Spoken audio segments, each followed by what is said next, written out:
Jombang, pemirsa, gara-gara terjerat utang. Seorang kepala desa di Kecamatan Pelandaan, Kabupaten Jombang, Jawa Timur, nekat menggadaikan mobil ambulans milik desa. Ya, tidak hanya ambulans, sepeda motor milik perangkat desa juga turut digadai.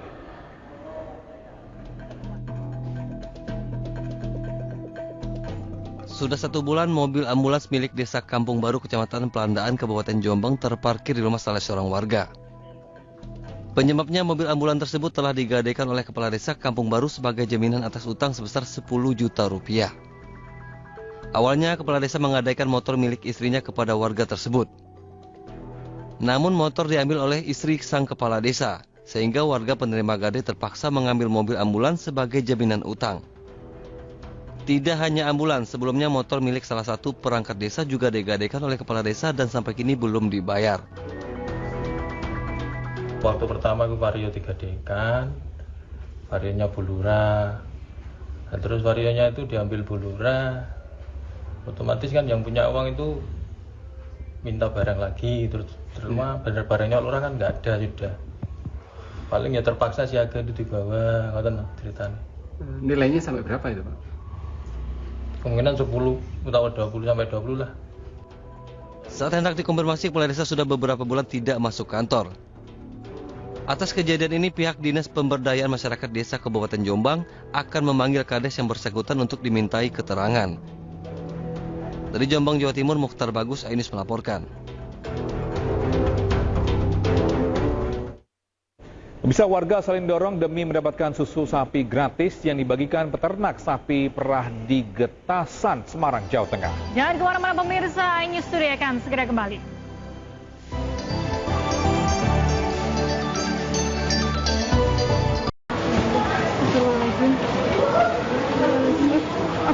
Cepet banget sih. Kobaran api membumbung tinggi dari atap rumah sakit Ashifa, Banjarharjo, Brebes, Jawa Tengah. Kobaran api muncul diduga akibat meledaknya genset karena hubungan pendek arus listrik.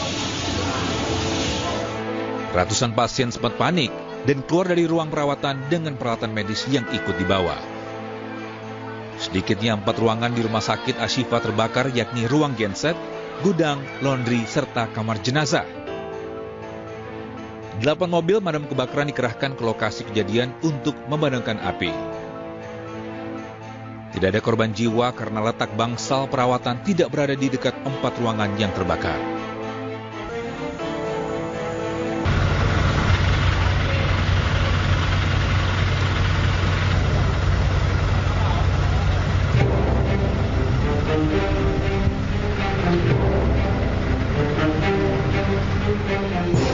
Kobaran api membakar 17 kapal nelayan yang sedang bersandar di Pelabuhan Perikanan Nusantara, Kota Pekalongan, Jawa Tengah.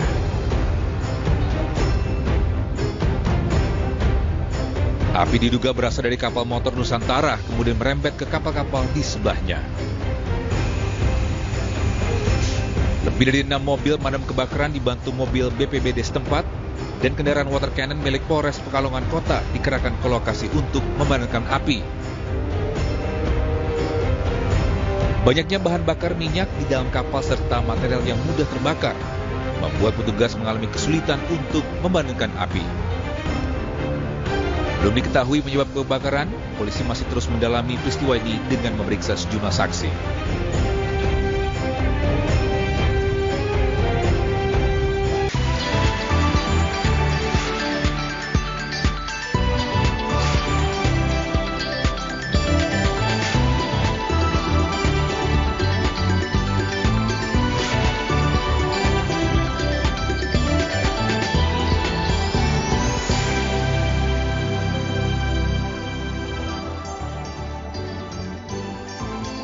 Halo, selamat pagi pemirsa, selamat datang di Ainus Studio. Apa kabar? Semoga dalam keadaan baik dan sehat. Ya. Galuh, gimana apa kabarnya pagi hari ini? Saya senang sekali akhirnya berjumpa kembali dengan Togi di Ainus Studio. Yes, always in a rush ya. Kita suka ya cosplaynya. Bukan berarti kita suka mepet ya, cuman we like the fast moving ya. Ya, seperti masyarakat di era modern. Yes. Pergerakannya cepat. Dan harus tepat waktu. Benar. Tapi kami pun juga senang sekali karena memang nanti kita ada kabar terkait dengan ini ya, perjalanannya Prabowo ke Amerika Serikat, ditelepon langsung oleh Donald Trump juga. Jadi sesama presiden yang baru, ini mereka saling mendukung nantinya. Saling mendukung. Dan ini adalah kunjungan bilateral Presiden Prabowo pertama ke Beijing, kemudian ke Amerika, ke Peru, Brasil juga. Dan mudah-mudahan perjalanan ini juga membawa pertumbuhan yang baik untuk Indonesia, khususnya mungkin di pertumbuhan ekonomi, karena targetnya adalah meningkatkan pertumbuhan ekonomi sampai 8%. Setuju sekali. Dan bisa senang sekali kami kembali hadir selama 1,5 jam ke depan untuk memberikan berbagai informasi penting, menarik, dan inspiratif untuk Anda ya. Dalam edisi kali ini, Togi dan juga pemirsa, kami akan membahas mengenai 7 tahanan narkoba rutan Salemba yang kabur. Dan ada juga informasi terkait dengan Menteri Komunikasi dan Digital yang menangis saat mendengar cerita seorang ibu yang suaminya terjerat judi online. Bersama dengan saya, Galuh Pandu. Dan saya, Togi Sinaga, inilah iNews Today selengkapnya.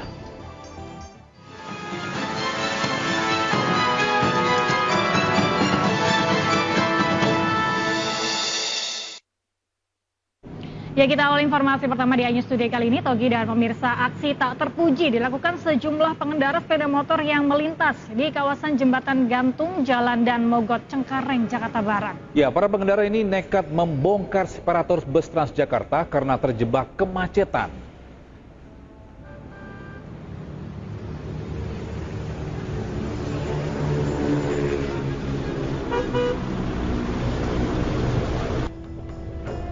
Sebuah video amatir viral di media sosial memperlihatkan pengendara sepeda motor dan mobil terjebak kemacetan karena masuk jalur Transjakarta di halte Jembatan Gantung, Jalan Dan Mogot, Cengkareng, Jakarta Barat. Tak ingin jalannya terhambat, sejumlah pengendara motor nekat membongkar separator bus Transjakarta. Mereka bersama-sama menggeser beton agar dapat dilalui kendaraannya keluar jalur Transjakarta. Menurut warga, biasanya kondisi seperti ini terjadi pada jam berangkat kerja. Kondisi jalan Dan Mogot kerap macet pada pagi hari, sehingga banyak yang nekat masuk ke jalur Transjakarta. Terhambatnya arus lalu lintas itu karena adanya putar balik tak jauh dari halte.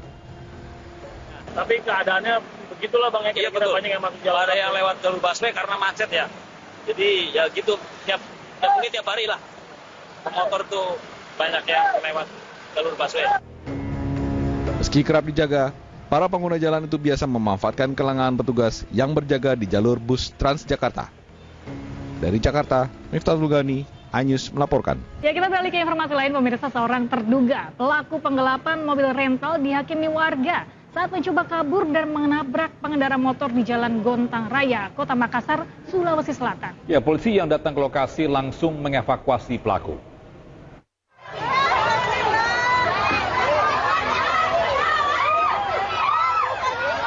Puluhan warga mengepung terduga pelaku penggelapan mobil rental di Jalan Gontang Raya, Kecamatan Tamalate, Kota Makassar, Sulawesi Selatan. Mobil yang dikendarai terduga pelaku menabrak sejumlah pengendara motor saat mencoba kabur dari kejaran pemilik rental. Unit Reskrim Polsek Tamalate yang tiba di lokasi langsung mengamankan pelaku dari kepungan warga. Kejadian berawal saat pemilik mobil rental melacak kendaraannya lantaran waktu rental sudah habis. Pemilik mobil dan pelaku pun sempat bertemu dan bernegosiasi. Namun tiba-tiba pelaku tancap gas membawa kabur mobil rental. Pelarian pelaku terhenti setelah dihadang puluhan warga hingga menjadi bulan-bulanan masa. Warga juga merusak mobil usai pelaku diduga menabrak pemotor.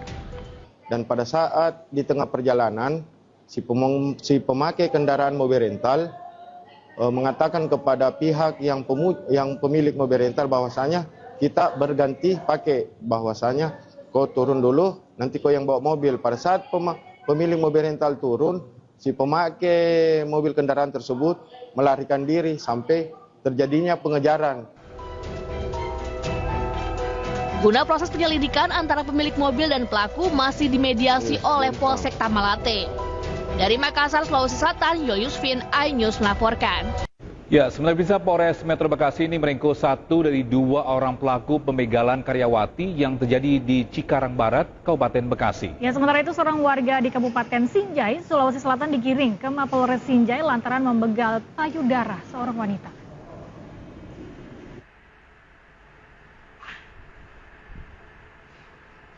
Berkat rekaman kamera pengawas yang berada di pos security sebuah pabrik, tim unit Resmo Polres Metro Bekasi berhasil meringkus salah satu pelaku pembegalan terhadap karyawati di Kabupaten Bekasi, Jawa Barat. Peristiwa kejadian tersebut ketika korban sedang pulang kerja dengan menggunakan sepeda motor. melintas di Jalan Irian kawasan industri MM 2100 Cibitung. Tiba-tiba korban diikuti oleh 2 orang pelaku dari arah belakang. Dengan menggunakan sepeda motor berboncengan, kemudian pelaku langsung memotong laju kendaraan korban, namun dengan sigap korban memutar arah. Para pelaku pun kembali mengejar korban hingga korban terjatuh persis di depan pintu gerbang salah satu perusahaan yang berada di Jalan Irian tersebut. Salah seorang pelaku langsung berkali-kali menghujamkan senjata tajam ke bagian lengan kanan korban sambil merampas tas yang dibawa korban, namun korban berteriak hingga mengundang security yang berada di perusahaan tersebut. Kondisi korban saat ini baik, sudah bisa beraktivitas seperti biasa, dan korban juga memberikan informasi juga cukup baik, jadi kita juga mendapatkan kesempatan ini dengan Saat ini polisi masih melakukan pengejaran terhadap satu pelaku lainnya yang sudah diketahui identitasnya. Pegang aku, Pak. Ada kuliah. Sementara itu, DN warga desa Kecamatan Telu Liboe, Kabupaten Sinjai harus mempertanggungjawabkan perbuatannya karena melakukan perbuatan yang tak terpuji pada seorang wanita berinisial AN. Pelaku diamankan oleh personel Resmob Sinjai tak lama setelah melakukan pembegalan payudara pada seorang wanita yang sedang mengendarai motor. Naas, selang beberapa menit usai melakukan pembegalan, pelaku mengalami kecelakaan bertabrakan dengan sebuah mobil yang mengakibatkan pelaku mengalami luka pada bagian wajah. Oh, yang bodoh-bodoh, kenapa kau pegang Kenapa kau pegang aku? Pelaku langsung diamankan ke Mapolres Sinjai oleh tim Resmob untuk mempertanggungjawabkan perbuatannya yang tidak terpuji tersebut. Naasnya lagi, polisi juga menemukan sebuah badik yang dibawa oleh pelaku. Sejauh ini belum ada informasi kita dapat terkait pengancaman, cuma yang bersangkutan itu setelah melakukan pembegalan, dia langsung melarikan diri, menghindari menghindari korban, namun korban tetap melakukan pengejaran sampai pelaku mungkin menabrak sebuah mobil. Ya, jadi ancaman hukuman dari pasal lembar negara ini kita pasal 2 ayat 1 Undang-Undang Darurat nomor 12 tahun 1991, lembar negara nomor 78 tahun 1991, ancaman hukuman kurang lebih 10 tahun. Pihak kepolisian menghimbau pada masyarakat Sinjai, khususnya pada perempuan, agar lebih waspada dan berhati-hati saat berkendara seorang diri. Tim Liputan iNews melaporkan.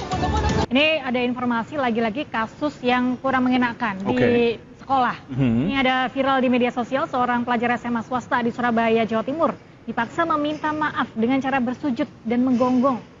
Ya, atas kejadian itu pihak sekolah telah melapor ke pihak polisian. Dia ini minta maaf. Minta maaf. Kami minta maaf dan minta maaf. Sujud. Sujud dan sujud. Udah enggak apa-apa dan sujud. Sujud. Sujud dan enggak apa-apa. Sudah ya biar selesai.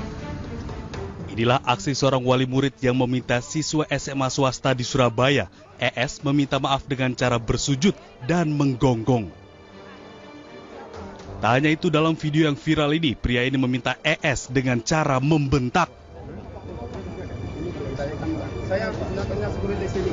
Mohon tadi diam, enggak masalah. Tapi jangan berdiri. Jangan di sini. Peristiwa ini disaksikan langsung kedua orang tua ES. Dalam video yang beredar sempat terjadi ketegangan, namun berhasil dilerai oleh warga sekitar yang ada di lokasi. Orang tua ES, Ira Maria, menjelaskan kejadian ini berawal dari candaan sang anak yang menyebut EMS lucu karena memiliki rambut seperti anjing pudel. Candaan tersebut didengar EMS yang beda sekolah dengan ES. EMS melapor ke orang tuanya, Ivan Sugianto, hingga terjadi keributan di depan SMA tempat ES bersekolah pada akhir Oktober lalu. Dan buat saya sendiri pun, saya merasa tertekan dan tidak ada damai sejahtera dalam hati saya sampai hari ini. Selama ini saya berusaha untuk diam, karena saya pikir masalah ini bisa selesaikan dengan baik-baik. Ternyata selama semakin saya diam, fakta dan kebenaran yang di luar semakin tidak sesuai. Itu kenapa beberapa pihak akhirnya mendorong saya untuk mengungkap semua ini. Kasus ini sendiri oleh pihak sekolah ES sudah dilaporkan berupa aduan masyarakat ke Polrestabes Surabaya. Nah, jadi saya pikir ya sudah kita serahkan saja kepada kepolisian ke Polrestabes Surabaya, gitu ya. Nah, semua aktif untuk menangani ini. DPRD, Komisi D juga aktif, ya, mengundang kami, kirim, lalu kami juga beraudiensi juga kepada Polrestabes dan kami sudah buatkan pengaduan. Kasus ini juga sempat dilakukan mediasi. Akibat kejadian ini, ES yang dinilai menjadi pemicu permasalahan mendapat surat peringatan pertama dari pihak sekolah. Dari Surabaya, Jawa Timur, Yuda Prawira, iNews melaporkan. Ya, sementara itu Supriyani, guru honorer di Konawe Selatan, dituntut bebas oleh Jaksa Penuntut Umum atas kasus dugaan penganiayaan anak seorang anggota polisi. Ya, JPU menganggap perbuatan itu sebagai bentuk pembinaan dan dilakukan secara spontan. Membebaskan terdakwa Supriyani SPD, Binti Sudiarjo dari dakwaan C1 melanggar pasal 80 ayat 1 di pasal 76 huruf C Undang-Undang Republik Indonesia nomor 35 tahun 2014. Dalam sidang lanjutan di PN Konawe Selatan, Sulawesi Tenggara, Jaksa Penuntut Umum Kejari Konawe Selatan menuntut bebas guru honorer Supriyani. Tim JPU meyakini penganiayaan yang dilakukan guru Supriyani terhadap muridnya dilakukan sebagai tindakan pembinaan secara spontan tanpa ada niat jahat untuk melukai korban. Selain itu, JPU juga menyatakan tuntutan bebas didasarkan pada hal yang meringankan terdakwa bahwa guru Supriyani belum pernah bermasalah hukum dan bersikap sopan selama di persidangan. Usai dituntut bebas oleh JPU, penasihat hukum guru Supriyani berencana menyatakan pembelaan atau pledoi. Hal ini dilakukan karena JPU sebelumnya menyatakan guru Supriyani terbukti melakukan penganiayaan. Karena malu saja misalnya mengakui bahwa sebenarnya tidak ada kejadian itu, jadi membuat tuntutan yang aneh. Dia menyatakan bahwa ada perbuatan tapi tidak ada mentionnya. Bagaimana tiba-tiba Ibu Supriyani tiba-tiba pergi memukul seorang anak? Ya, dia lagi posisi mengajar misalnya, Ibu Lilis juga lagi mengajar anak tersebut, tiba-tiba dia mau datang memukul. Jadi saya pikir tuntutan yang aneh. Ya, nantilah kita akan jawab nanti di pledoi ya pembelaannya. Sidang lanjutan kasus guru Supriyani akan kembali digelar pada 14 November mendatang dengan agenda pembelaan terdakwa. Dari Konawe Selatan, Sulawesi Tenggara, Mukhtarudin, iNews melaporkan. Ya, buntut dari kasus ini kemudian Kapolsek dan Kanit Reskrim Polsek Baito dicopot terkait dugaan uang damai dan penangguhan kasus guru honorer Supriyani. Ya, kedua pejabat tersebut saat ini menjalani pemeriksaan Propam Polda Sutra terkait pelanggaran kode etik dan disiplin.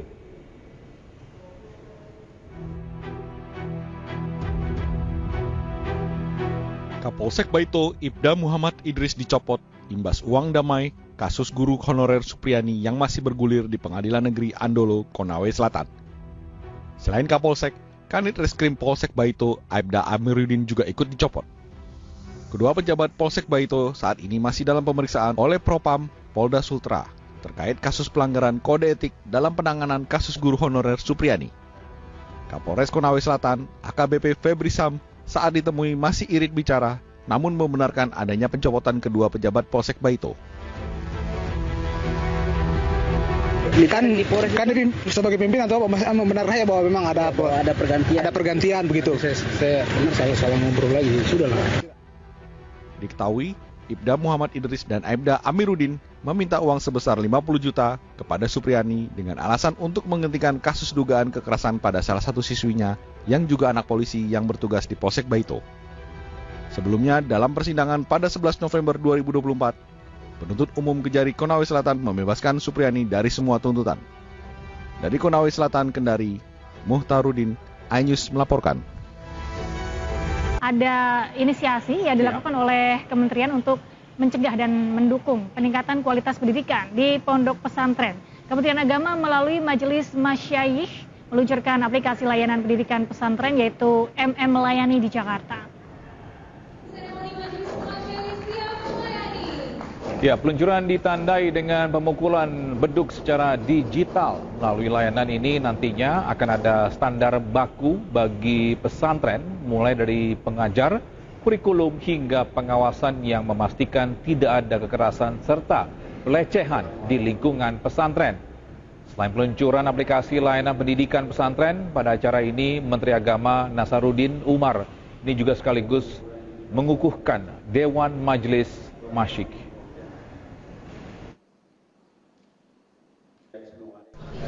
Pondok pesantren itu kan seperti kain putih ya. Jadi kalau ada noda sedikit itu norak. Tapi mungkin di sekolah itu kain biru, kain coklat. Kalau ada nodanya itu nggak tampak gitu ya. Nah itu cambuk buat kami semuanya ya, bagaimana supaya majelis masyayikh nanti ini merumuskan suatu tata tertib di lingkungan pondok pesantren yang bisa mengeliminir atau bahkan memproteksi segala bentuk kekerasan di pondok pesantren. Ya, kita melakukan upaya standar mutu yang ada di pesantren, standar minimal maksud saya, bukan standar maksimal. Kita tahu 41.000 pesantren di seluruh Indonesia itu tentu harus ada standar minimal yang dilakukan pesantren. Standar keilmuan, standar guru, standar kompetensi, kemudian standar kepengasuhan itu tadi yang saya kira penting untuk menyikapi. Ya, terima kasih masih bersama kami di iNews Today. Bisa 7 terpidana kasus narkoba melarikan diri dari rumah tahanan kelas 1 Salemba, Jakarta Pusat. Ya, ketujuh tahanan ini kabur dengan cara menjebol beton saluran air yang ada di area belakang dan keluar melalui gorong-gorong.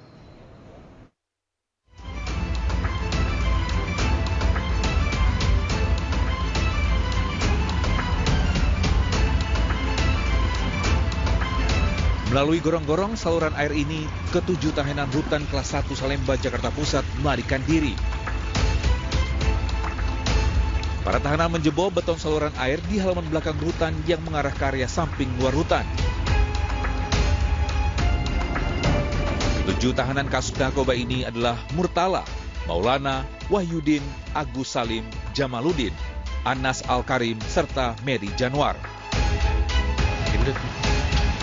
Tim Inafis Polres Metro Jakarta Pusat beserta tim Reskrim Polsek Cempaka Putih dan BNN pun melaksanakan olah tempat kejadian perkara. Olah TKP diawali dari ruang Grand Gang, sebuah ruang kosong yang merupakan koridor pembatas antara area sel dengan dinding gedung. Insiden kaburnya 7 tahanan diketahui pada Selasa pagi sekitar pukul 7.50 saat pergantian shift antara regu jaga malam dengan regu jaga pagi. Kecurigaan petugas muncul saat mendapati pintu kamar 16 Blok S terkunci dari dalam.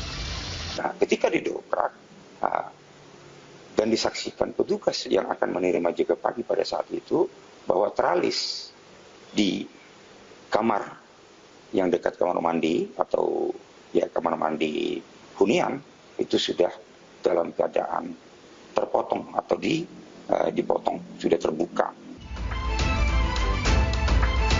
Meski rutan Salemba telah bekerjasama dengan polisi untuk memburu 7 terpidana yang kabur, namun pihak rutan juga menghimbau kepada 7 tahanan agar segera menyerahkan diri. Pada masyarakat yang mengetahui keberadaan mereka juga diharapkan agar segera melapor kepada pihak berwajib. Dari Jakarta, Rani Sanjaya, iNews melaporkan. Dan pemirsa, untuk mengetahui informasi terkini, kita bergabung dengan rekan Syahreza Zanski yang sudah berada di rutan Salemba. Ya, selamat pagi Syahreza. Ini apakah 7 terpidana kasus narkoba sudah berhasil ditangkap?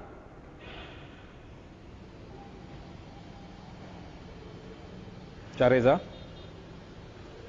Ya, baik Togi Galuh dan juga pemirsa, selamat pagi, melaporkan langsung dari rutan Salemba kelas 1 di Jakarta Pusat.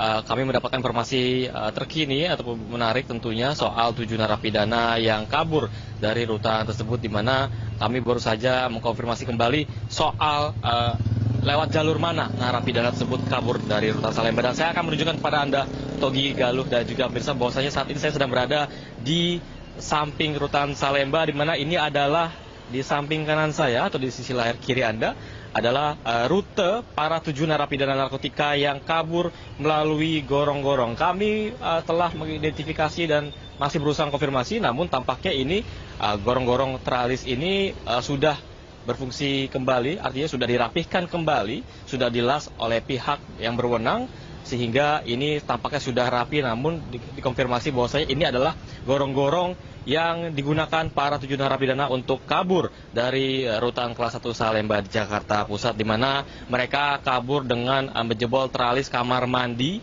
para tahanan, lalu mereka turun menggunakan suatu kain dan hingga menembus ke gorong-gorong dari area dalam Rutan Salemba lalu menuju ke keluar gorong-gorong di Rutan Salemba yang mengarah ke kawasan Jalan Percetakan Negara nomor 9, dan ini letaknya dekat sekali dengan pemukiman warga. Di sini ada pos Kambing Kelurahan Rawasari dan juga ada toko bangunan, sehingga mereka diduga kabur pada Selasa dini hari dan diketahui oleh para penjaga Rutan Salemba pada pukul 7 pagi waktu Indonesia Barat, dan hingga saat ini dari pihak Rutan sendiri masih mengidentifikasi dan juga menyisiri setiap ruang-ruang para tahanan yang kabur dari ruangan tersebut, di mana ini sebanyak 7 tahanan yang merupakan residivis dari tindak pidana pencucian uang tentunya, dan hingga saat ini masih dicari keberadaannya. Dan kami bisa informasikan kembali Galuh dan Togi dan juga pemirsa bahwasanya pihak Rutan ini bekerja sama dengan berbagai aparat keamanan dan juga pihak lainnya seperti Polsek Cempaka Putih, Polda Metro Jaya, hingga Polda Aceh dan Polda Jawa Barat untuk mengejar para napi yang kabur. Namun pihak Rutan juga menghimbau para masyarakat di sekitar yang mengetahui keberadaan napi tersebut dan juga di kawasan mana lainnya agar bisa memberikan informasi lebih lanjut soal keberadaan narapidana, dan juga pihak Rutan juga menghimbau agar para narapidana juga menyerahkan diri untuk tidak berlama-lama dalam kasus ini. Namun hingga saat ini bisa disampaikan bahwasanya kami masih menunggu konfirmasi lebih lanjut apakah langkah yang akan diambil pihak Rutan lebih lanjut terkait identifikasi dan juga pengejaran pada pasca adanya kabur pada Selasa dini hari tadi. Sementara itu, Togi, Galuh. Ya, Syareza, apakah pasca kaburnya dari para narapidana ini ada penjagaan khusus di sana, atau mungkin langkah-langkah apa yang dilakukan untuk mencegah hal tersebut terulang kembali? Ya, Syareza, sepertinya kita...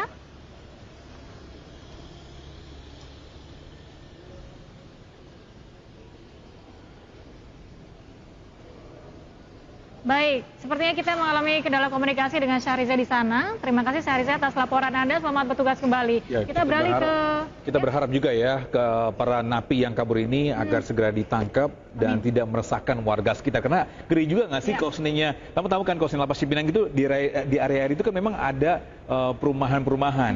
Ngeri sekali nggak sih kalau saya tiba-tiba dapat informasi atau kabar bahwa ada 7 napi kabur. Pasti kita langsung ini ya, sigap untuk menutup pintu kita atau nggak tempat kita. Rapat ya. Benar. Mudah-mudahan hal tersebut tidak kembali terjadi baik di lapas-lapas yang lain. Setuju. Dan semakin memperketat penjagaan di semua lapas karena berbahaya juga dan memiliki resiko yang tinggi juga terhadap keamanan masyarakat sekitar ya. Setuju sekali, Galuh. Kita beralih ke informasi lain, Togi dan pemirsa. Satreskrim Polres Cimahi menangkap 5 selebgram asal kota Cimahi dan Bandung Barat karena terlibat judi online. Ya, kelima tersangka berperan sebagai afiliator dan mendapat keuntungan belasan juta rupiah.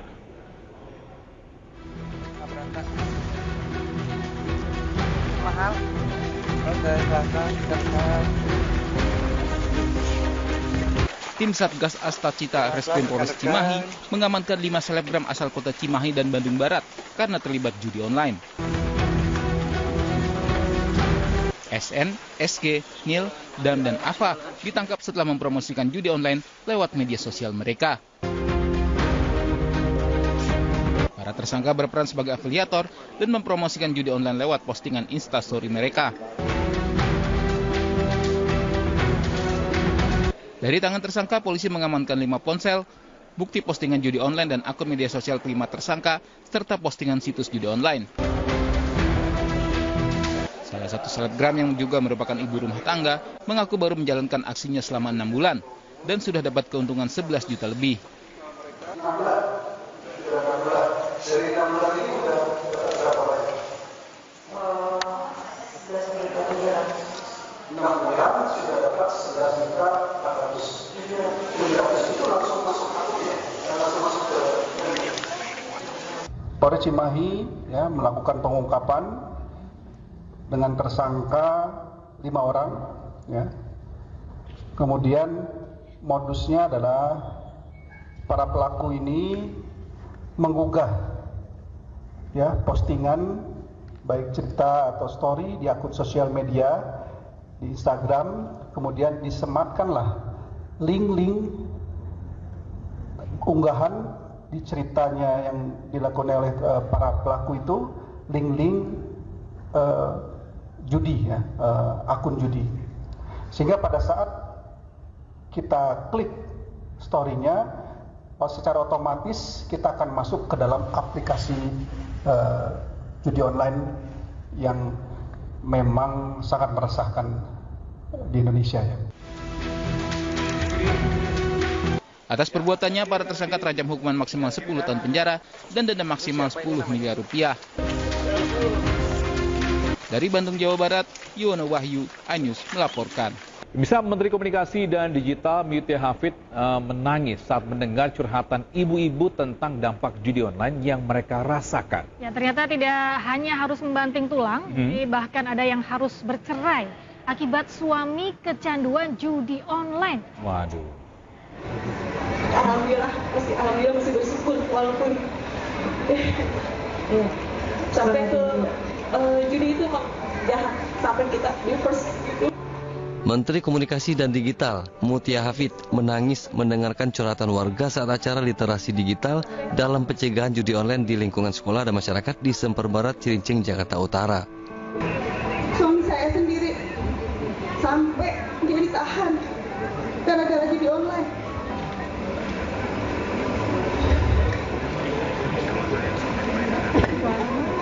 Handphone, semua TV habis. Dalam acara ini banyak ibu-ibu yang curhat tentang bahaya judi online yang mereka rasakan. Ada yang harus banting tulang memenuhi kebutuhan sehari-hari karena sang suami kecanduan judi online. Bahkan ada yang harus bercerai karena tidak tahan dengan suami yang kecanduan judol. Ini kan judi online, pinjaman online ini kan sampai ke ranah masuk di kamar, di ruang sangat privat. Jadi mau tidak mau kita harus melibatkan masyarakat, terkhusus ibu-ibu. Toh ibu rumah tangga ini yang paling banyak juga merasakan ya, misalnya suaminya terpapar judi online, mereka yang merasakan susu anaknya nggak cukup, makanan nggak cukup, dan lain-lain. Itu perempuan yang paling merasakan. Menkom DIY Mutia Hafid mengatakan wilayah Cilincing merupakan salah satu daerah dengan jumlah pemain judi online tertinggi di Jakarta. Dari Jakarta, Anissa Septiarani, Ari Setiawan, iNews melaporkan. Ini benar-benar meresahkan ya Togi ya, karena merusak semuanya, merusak kondisi rumah tangga, pertemanan juga, finansial kita, emosional kita, mental kita juga. Pasti. Akhirnya karena judi online ini semuanya banyak yang cerai juga, rusak buyar. Nah, ini langkah baiknya pun juga kalau memang tidak punya uang, jangan makan judi online karena akhirnya pasti itu kan nagih gitu loh. So guys, be careful what you do. Jangan sampai nanti tiba-tiba kita makan sesuatu, entah itu judi, entah itu narkoba atau apapun itu, akhirnya merugikan diri kita sendiri dan keluarga kita juga ya. Bukan cuma yang nggak punya uang aja, bahkan yang punya uang pun jangan deh. Jangan berjudi, jangan mempertaruhkan hidup kita dengan apapun yang I do agree, benar juga. Tidak ada yang bisa dipertanggungjawabkan. True, benar. Atau enggak, sebaiknya mungkin bisa main kartu Uno aja, ya enggak? Tanpa dikasih, ada uang atau apapun, iya. Yang penting enjoy aja menikmati hidup ya. Benar. Oke, ini informasi masih berkaitan dengan judi online. Togi dan juga pemirsa, Menteri Koperasi Budi Aris Setiadi menyebut bahwa sosok berinisial T, pengendali judi online merupakan aktivis politik dari Partai PDIP dan menjadi tim pemenangan Pramono Rano di Pilkada Jakarta. Wow, dan sementara itu misalnya Cagup Jakarta nomor urut 3 Pramono membantah mengenal sosok T tersebut.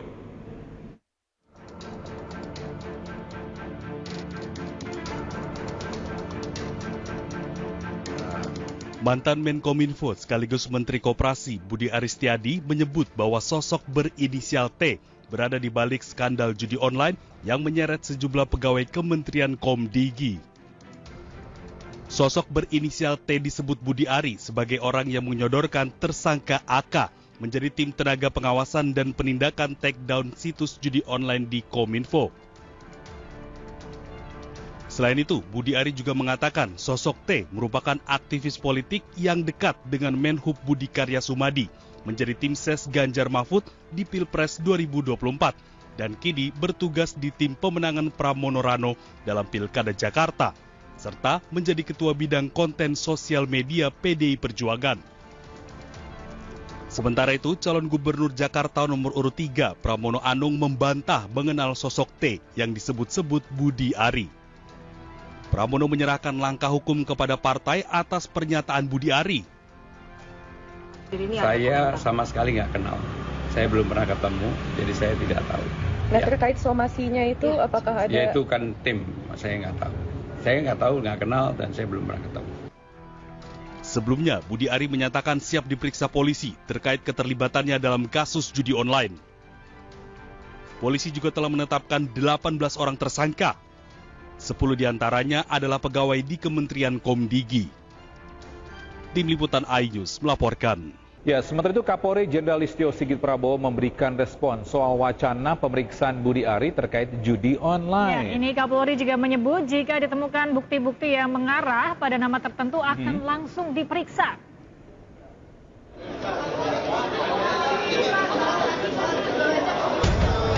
Kapolri Jenderal Listio Sigit Prabowo mengungkap, Polri membuka peluang terhadap semua pihak yang terlibat untuk diperiksa dalam kasus situs judi online. Pernyataan itu disampaikan Listio Sigit Prabowo merespon dugaan keterkaitan antara mantan Menkominfo Budi Ari Setiadi dengan kasus situs judi online yang melibatkan beberapa pegawai di Kementerian Komdigi. Kepolisian terus mendalami keterangan dari 2 orang pelaku yang tertangkap di Malaysia. Tidak menutup kemungkinan jika ditemukan bukti yang cukup yang mengarah ke nama Budi Ari Setiadi akan diproses oleh polisi. Ini kan Budi Ari juga lagi rame namanya Pak. Tadi kan dibilang ini akan memeriksa siapapun, apakah termasuk sosok Budi Ari juga nanti akan dimintai keterangan begitu Pak? Karena kan dulu di Kominfo, terus ada juga di Komdigi. Ya saya kira kalau nanti dalam pemeriksaan yang dilakukan oleh anggota saya mengarahkan nama-nama tertentu, saya kira tentu pasti akan diproses, akan diperiksa. Sementara itu Budi Ari memberikan respon usai namanya dikait-kaitkan dengan kasus situs judi online. Ia mengaku siap diperiksa dan mendukung penuh proses penegakan hukum atas kasus judi online. Mau ke luar negeri gimana Pak? Pokoknya saya fokus ngurus operasi dan rakyat. Kita dukung penegakan hukum, dan yang ketiga kita tetap serius berantas judi online. Apa sih? Ya? Solusinya gimana Pak? Lalu kita warga negara. Pak, ini katanya polisi mau mendalami Pak. Gimana Pak? Tunggu aja dalamnya nggak Pak. Kita siap dipanggil juga itu Pak. Pasti nggak? Berarti siap, pasti nggak terlibat Pak. Apa kenal nggak Pak 14 pegawai Komdigi yang diperiksa Pak? Ya, tahu lah namanya. Nama Budi Ari diduga terkait dengan praktek pemeliharaan situs judi online di lingkungan Kementerian Kominfo di era kepemimpinannya. Hingga kini, polisi telah menetapkan 18 orang tersangka atas kasus situs judi online. 10 diantaranya adalah pegawai di Kementerian Komdigi, sementara 8 lainnya adalah warga sipil. Dari Jakarta, Tim Liputan iNews melaporkan. Kita ke informasi selanjutnya, hampir setiap hari Gunung Lewotobi laki-laki di Flores Timur NTT terus erupsi. Ya, Rabu pagi erupsi Gunung Lewotobi memuntahkan abu setinggi 2.000 meter dari mulut kawah. Abu vulkanik yang keluar dari Gunung Lewotobi terlihat jelas dari kejauhan. Erupsi terus terjadi dengan tinggi kolom abu hingga 2.000 meter dari mulut kawah disertai gemuruh yang kuat. Warga yang berada di bawah kaki gunung dihimbau waspada agar akan adanya hujan abu vulkanik atau banjir lahar dingin. Saat ini status Gunung Lewotobi laki-laki dalam level 4 atau awas. Dan aturan tidak ada aktivitas apapun dalam radius 7 km dari pusat erupsi tetap berlaku.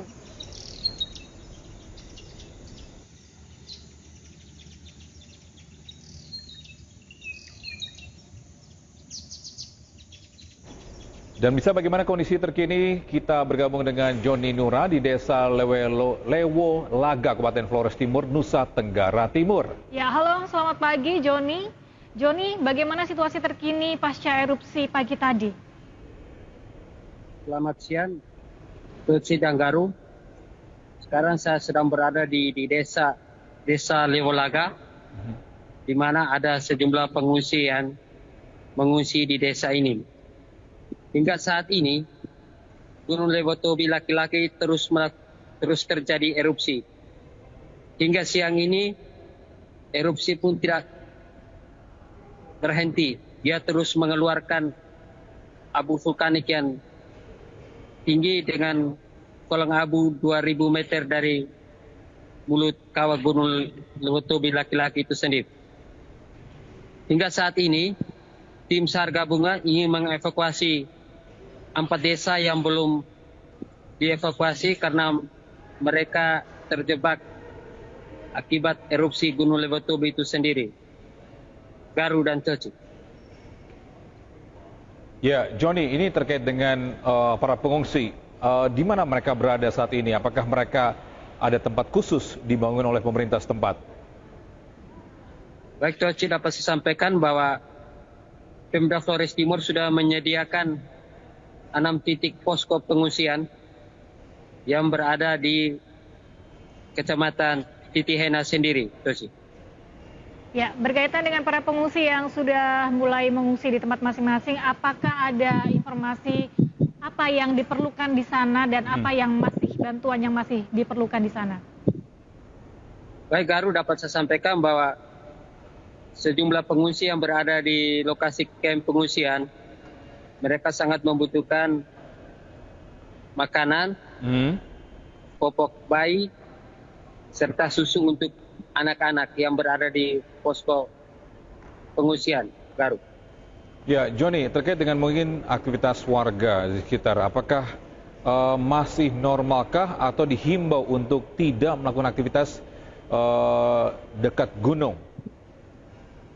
Baik, Coach, dapat saya sampaikan bahwa saat ini pemerintah dan petugas spot pengamat Gunung Lewotobi sendiri meminta agar warga jangan melakukan aktivitas di radius 9 km dari bawah kaki Gunung Lewotobi laki-laki sendiri. Hingga saat ini arus jalur antara Trans Flores yang menghubungkan antara Maumere dan Flores Timur ditutup total oleh aparat kepolisian. Setiap kendaraan hingga melintas dialihkan untuk menuju ke jalur utara untuk menuju ke kota Maumere dan kota Flores Timur sendiri. Garu. Joni, tadi sempat disampaikan bahwa para pengungsi masih membutuhkan sandang pangan dan juga papan, 3 kebutuhan primer begitu. Apakah ada kendala bagi orang-orang atau relawan yang akan menuju ke sana? Apakah jalan terputus atau seperti apa sehingga diperlukan bantuan-bantuan tersebut di pengungsian, Joni? Baik, untuk di kepengungsian sendiri sampai saat ini doping logistik cukup aman karena tidak melintasi zona merah. Hingga saat ini tim SAR ingin melakukan evakuasi warga yang berada di 4 desa. Kendalanya karena aktivitas Gunung Lewotobi ini terus meningkat sehingga tim SAR gabungan tidak berani untuk melintas di zona merah untuk mengevakuasi sejumlah warga yang masih terjebak di bawah kaki gunung itu sendiri. Garut. Ya, Joni, terkait dengan pos pengungsian untuk warga setempat, apakah di sana ada mungkin rumah sakit atau klinik jika diperlukan oleh para lansia atau anak-anak? Baik, Cuk, dapat saya sampaikan bahwa saat ini Pemda Flores Timur sudah menyediakan posko kesehatan, di mana posko tersebut berada di kamp pengungsian. Apabila ada pengungsi yang mengalami sakit, langsung menuju ke posko kesehatan yang sudah disediakan oleh Pemda Flores Timur sendiri.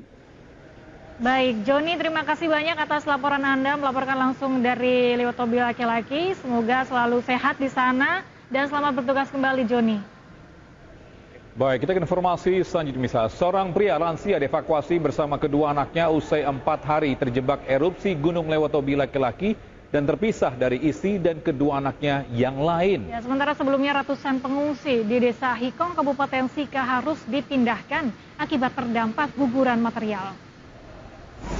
Bur satu ini gunung meletus, gunung meletus, boru gunung meletus, orang semua lari, boru.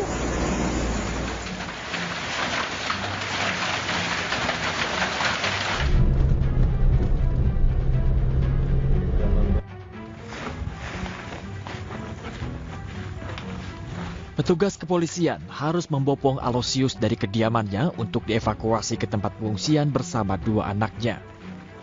Lansia yang sulit berjalan ini hanya dapat menunggu pertolongan saat terjebak selama 4 hari di kediamannya. Alosius harus terpisah dari istri dan 2 anaknya yang lain yang terlebih dahulu dievakuasi ke tempat pengungsian.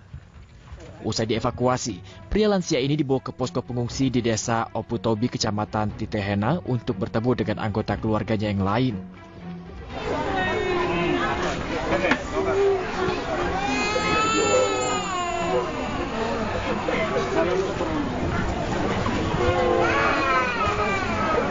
Tangis haru anggota keluarga Aloysius pecah saat pihak kepolisian berhasil mengevakuasi pria lansia tersebut.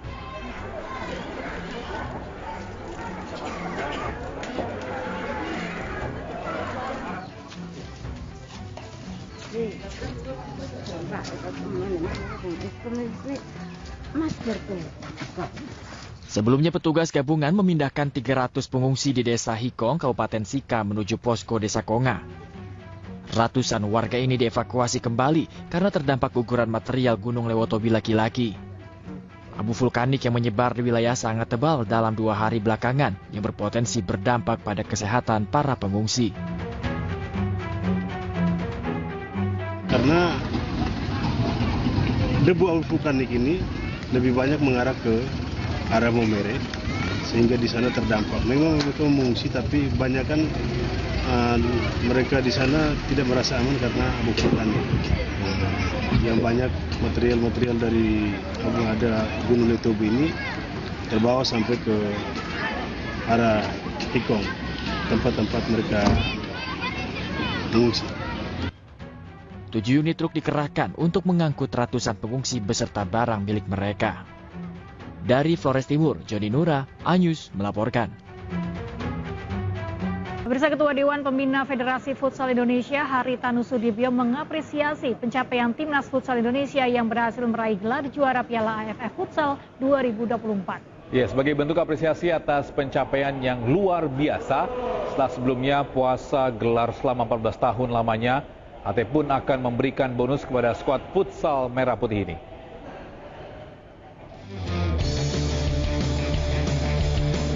Tim Nasional Futsal Indonesia berhasil menjuarai ASEAN Futsal Championship atau Piala AFF Futsal 2024 usai berhasil mengalahkan Vietnam dengan skor 2 gol tanpa balas. Seluruh pemain, pelatih, dan Ketua Umum FFI menemui langsung Ketua Dewan Pembina Federasi Futsal Indonesia, Haritanu Sudibyo, di Gedung iNews Tower, Jakarta.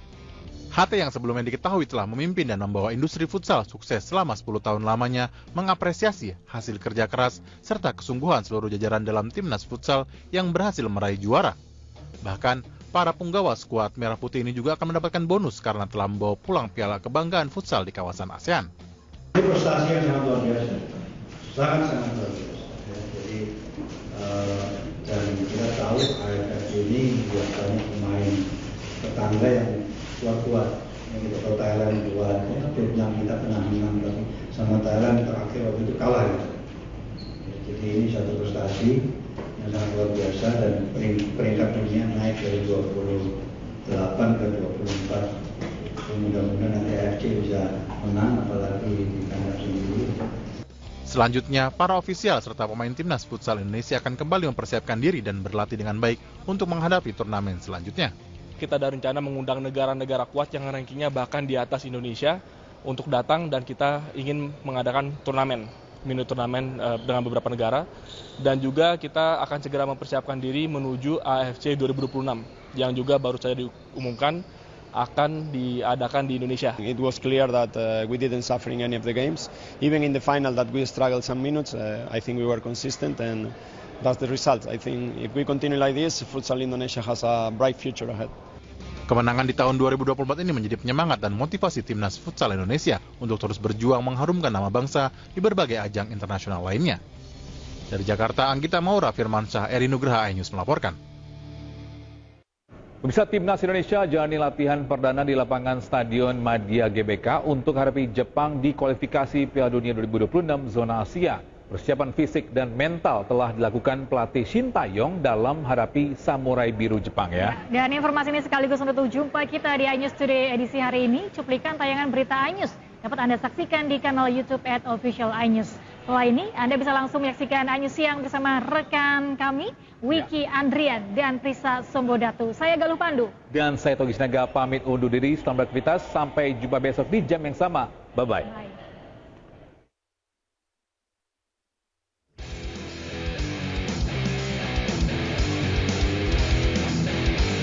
Lengkap sudah pemain timnas Indonesia yang dipanggil Shin Tae-yong untuk melakoni pertandingan kontra Jepang dan Arab Saudi lanjutan kualifikasi Piala Dunia 2026. Sebanyak 27 pemain kecuali Mads Hilgers yang jalani latihan perdana di Stadion Madia Senayan, Jakarta Selasa sore. Kevin Dix, punggawa terbaru skuad Garuda pun langsung ikut dalam sesi latihan bersama pemain lainnya. Hadapi Jepang yang di atas kertas memiliki kemampuan di atas Indonesia, Shin Tae-yong berharap para pemain dapat tampil percaya diri di lapangan nanti.